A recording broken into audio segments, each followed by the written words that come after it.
The following dramatic accounts are claimed to be based on actual emotional events. The names and locations have been altered for privacy purposes. Nevertheless, you be the judge. And now, let's begin with our story. Before my head injury, my spouse and I shared this somewhat cheesy tradition. Whenever work held me up late at the office, and I needed to catch the last train home, my husband would wait for me at the station. Upon my disembarkation at the platform, he would accidentally brush against me, adopting a bashful tone as if we were meeting for the first time. He'd say, "I'm sorry I bumped into you, ma'am, it's just you've the most distracting green eyes. Could I maybe walk you home?" And every single time, it never failed to make me feel warm and fuzzy. Yes, I know I'm a bit cheesy. However, one evening, the platform was deserted when those automatic doors hissed shut behind me.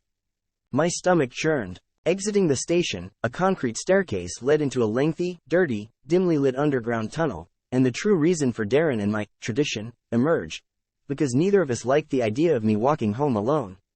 As my calls went unanswered, I stood there, my leg nervously bouncing up and down. Lampposts flickered on beyond the iron fence surrounding the station, and the sky darkened until, finally, I felt compelled to set off as swiftly as possible. Inside the underpass, sputtering halogen bulbs were spaced out every 10 meters. I half-walked, half-jogged from one flickering pool of light to the next, inhaling through my mouth to avoid the combined odor of countless relieved bladders. Midway through, a rapid skitter of footsteps rushed up behind me. I spun around, and my chest collided with something solid. Two hands shot out and grabbed me by the wrists. In the dim light, I could make out dark hair and a pair of deep, blue eyes. I heaved a giant sigh of relief. "Darren, darling," the man responded. Yet, altogether, the hairs along my arms and neck stood on end. It wasn't my husband. My brain entered full-blown panic mode, rendering the rest of the encounter a blur. I know I lashed out with punches and kicks. My fingernails raked the man's left eye and gouged his nose. He kept yelling something, but it was impossible to hear amidst my screams bouncing off the walls. At one point, I bit down on his hand, hard, and his skin's rough texture is the clearest part in my mind. After that, there are glimpses of me lying in a growing pool of blood while the man apologizes. If I really squint my memory, there are confused glimpses of sharp teeth mixed with a haze of darkness. From there, everything jump cuts to a circle of blank faces towering over me. Those faces resembled the expressionless mannequins often seen in shop windows. With my heart pounding, I tossed and turned in a soft bed, screaming until the mannequins hurried to restrain me. Then, I drifted off into a wave of darkness. When the world gradually came back into focus, a solitary mannequin stood by my bedside, dressed in a nurse's uniform. A gentle, disembodied voice reassured me that everything would be all right.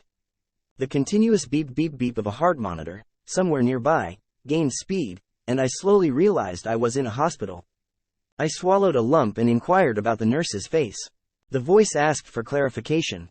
I mentioned that the nurse's skull looked as if, when God designed her, he had gone overboard with the smudge tool in Photoshop.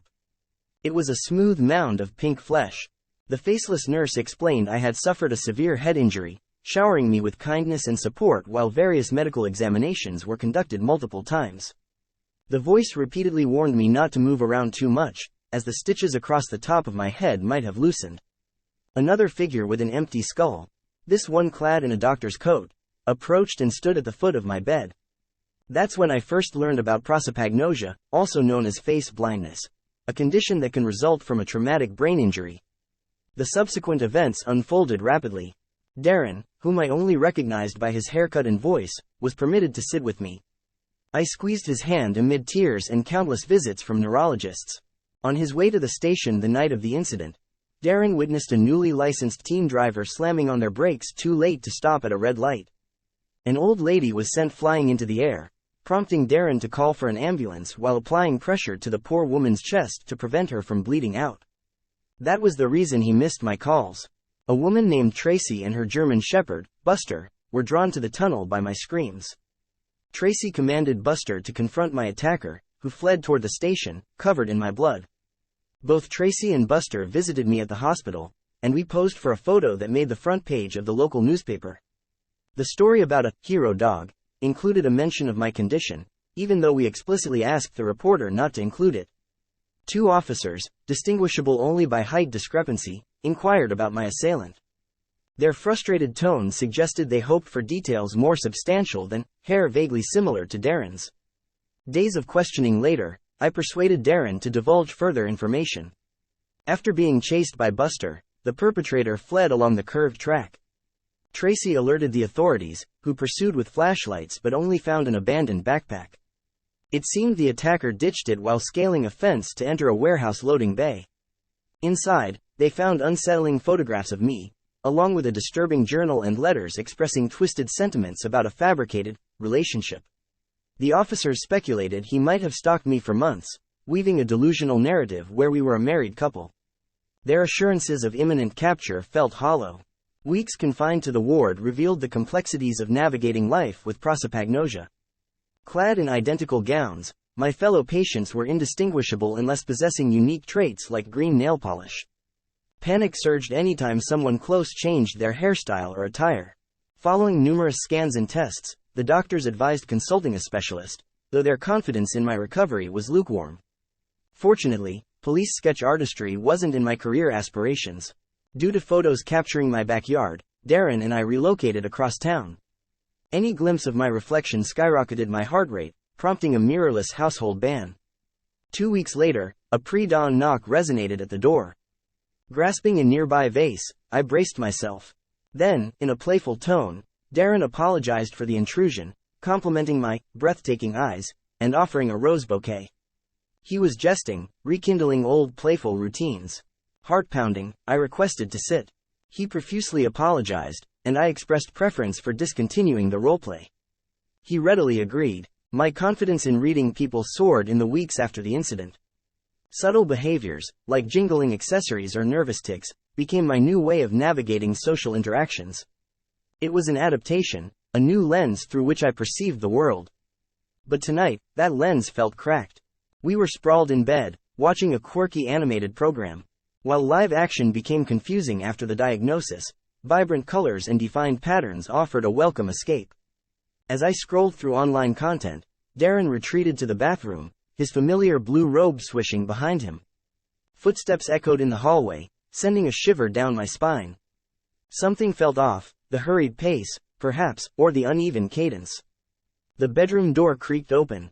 Glancing up, I saw Darren, still in his robe. Relief. Yet, as he settled beside me, a cold sweat clung to my skin. His cologne lingered, familiar and comforting. So why did my gut churn? As an arm encircled my waist, my heart pounded. In the corner of my eye, a chilling sight, a blank, motionless face staring back. Rough hands grazed my stomach, foul breath mimicking a past nightmare. Trapped beneath the warm weight of the blankets, I was transported back to the tunnel. Here I am now, paralyzed by doubt. Is this paranoia, or is my stalker masquerading as my husband? Did he exploit my condition from the news article, living out a twisted fantasy? Fear tightens my throat, the thought of fleeing or contacting authorities agonizing. What became of Darren? My mind refuses to go there. But what if, like before, this is a false alarm? Without revealing suspicion, the only option is to wait. Pretend to scroll, wait for the breaths beside me to slow, then escape silently. If you don't hear back, you'll know my instincts were right. Wish me luck. Keep sending your stories, and I'll keep uploading them. Be sure to like, comment, and subscribe to stay updated. Peace.